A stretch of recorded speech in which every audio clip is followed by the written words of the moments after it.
Congressman Roemer. Thank you, Mr. Chairman. Welcome, General Reno, and nice to see you again, and appreciate your testimony to us. You've mentioned several times that you hope to have a nonpartisan discussion between us and sit down and talk about these key national security issues. I hope that's what we can have here this morning. A very honest discussion. We may have a disagreement or two, but hopefully we can engage in that candid discussion. Let me start by asking you about the FBI, the memos that you sent to the FBI. One was on February the 29th, 2000. And you sent it to the FBI to, and I quote, develop and implement a system to ensure the linkage and sharing of intelligence, evidence, and other relevant information, unquote, among all components of the FBI, and stating that you wanted, quote, the system in place by October 1, 2000, unquote. In March 8th, 2000 letter, again to the FBI, you write, and I quote, the bottom line is that we must develop a capacity within the Federal Bureau of Investigation in all fields to identify relevant information and share it internally, and then share it securely with other agencies as authorized by law and the Attorney General guidelines, unquote. And then May 2nd, 2000, memorandum to the FBI. You say you believe it's imperative that the FBI immediately develop the capacity to fully assimilate and utilize intelligence information currently collected and contained in FBI files and use that knowledge to work proactively to identify and protect against emerging national security threats, unquote.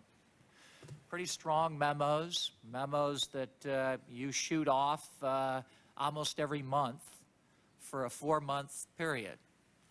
What prompts these concerns on your part about emerging national security concerns? What prompted me is we had an opportunity during the Millennium investigation and the process that led up to it to come together, to work together. And I would ask about a specific matter. Have you checked this to see if we have any additional information? Can you give me an example of that, General Reno? What triggered it in your mind? What would trigger it is something that I had learned before, where I discovered that they hadn't checked to see whether there was information in a certain district, though they knew they might have a person there that might be involved. And it was just going through that investigation, going through the long nights that we sat there and tried to put the pieces together, the meetings with the principals. It was, we don't have it yet. And I don't want to leave this office without making sure that we are on track. Let me ask Louis' you. response was, and the reason I sent the one memorandum that says, I realize that automation may be important, Director Free had said, we need the automation, and he's absolutely right. And it was very difficult for him to get that automation in light of the prior overruns on systems that he didn't have real responsibility for. Did you feel like you were frustrated in sending this series of memos to try to trigger this activity, this proactive activity at the FBI? I think they express a certain amount of frustration, but it was not so much frustration as to let's get it understood. If we don't have the automation, what have we done to start finding what information we have? And I think by the fall, he had identified the expert, the retired IBM expert, and we were on the way to getting it worked out. But I still think it has been a difficult process. And I am not criticizing Director Free. I am talking about what I thought was essential at the time, and it expresses frustration, but more importantly, it's, hey, here's a vision, let's achieve it. Did you lack confidence in the FBI's ability to accumulate information due to these technological problems? I didn't lack confidence in its ability to accumulate it. It accumulated more information than, I mean, it was... How about share it? Knowing what I lacked confidence in was it knowing what it had. And the second thing was, if it knew what it had, sharing what it had. Now, you said in your statement that shortly after he took office, Attorney General Ashcroft invited me to lunch with him, and you gave him these same sets of memorandum.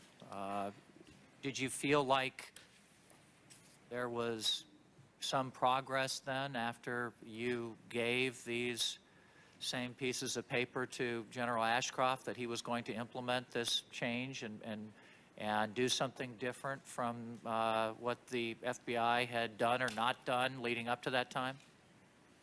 I had obviously left office by that point and was no longer briefed or privy to what was going to be done, so I don't know what was done, and I apologize to everybody concerned if I've been presumptuous in suggesting what Director Mueller needs, because I haven't really been involved, but I'm giving my historical perspective of the time. And I think Attorney General Ashcroft was very gracious and said, this is very interesting, and I don't know what happened after that. Let's stay on the topic of your relationship to the new Attorney General. In the transition period, were you able to brief Attorney General Ashcroft as to your concerns on counterterrorism, and did al-Qaeda come up in that briefing? I don't know whether al-Qaeda came up in the briefing or not. I cannot recall whether I specifically talked to him about al-Qaeda. But what I did talk about was reflected in the memos which I gave him, which is, if we don't put the pieces together and connect the dots, there's going to be something that happens, and there is so much information out there.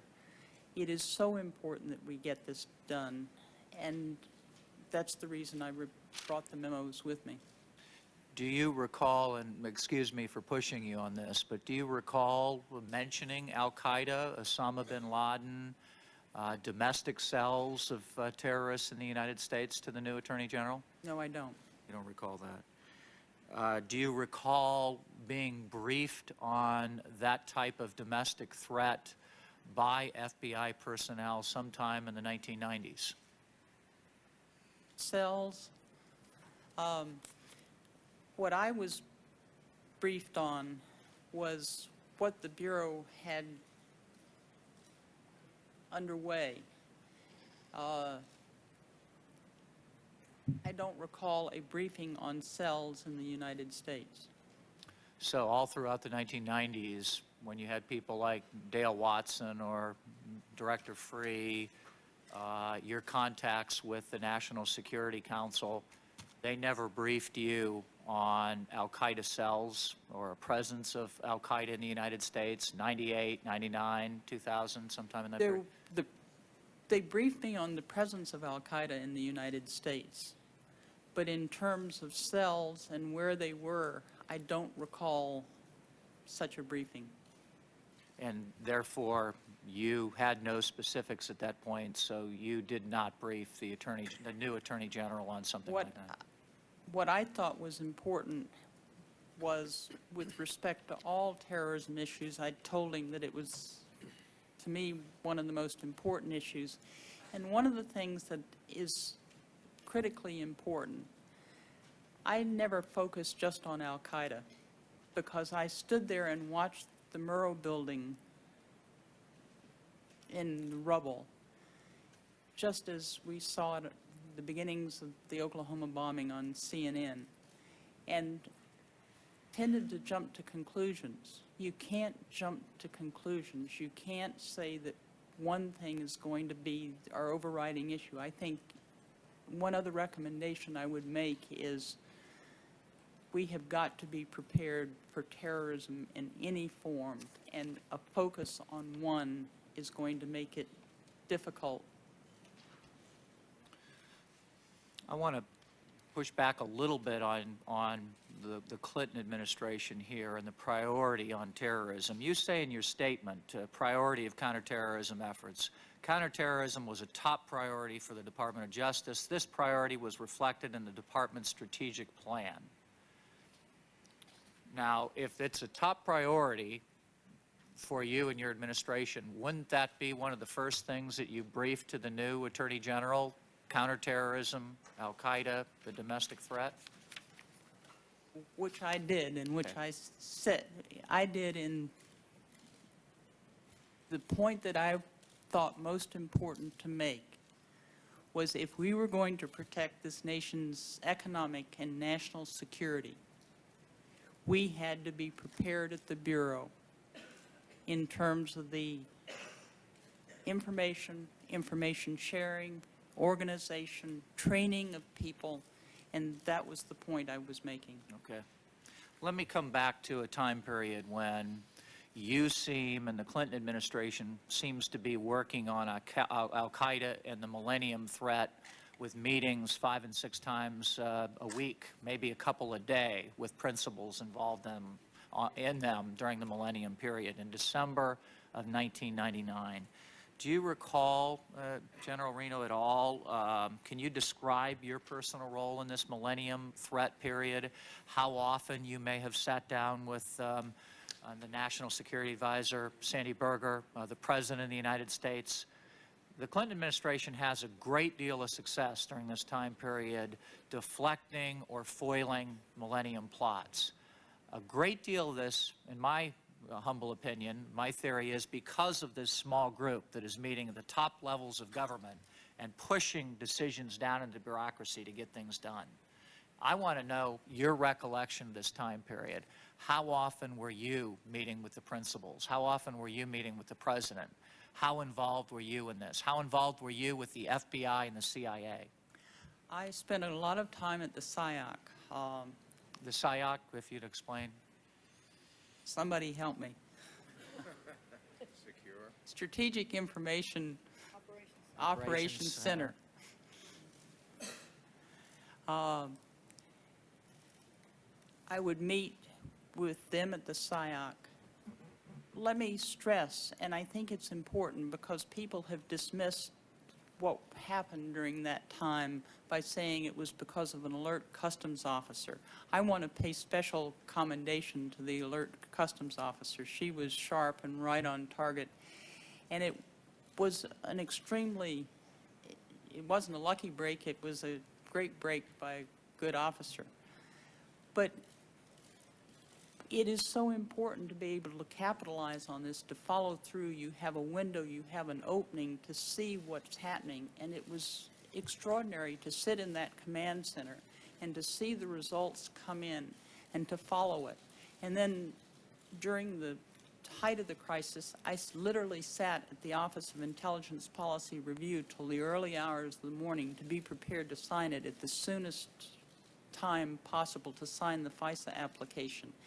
And to see the whole network in operation is an extraordinary experience and something people told me when I came to Washington that there would be one area that would seem mysterious and would be new, and that was the intelligence function of the department.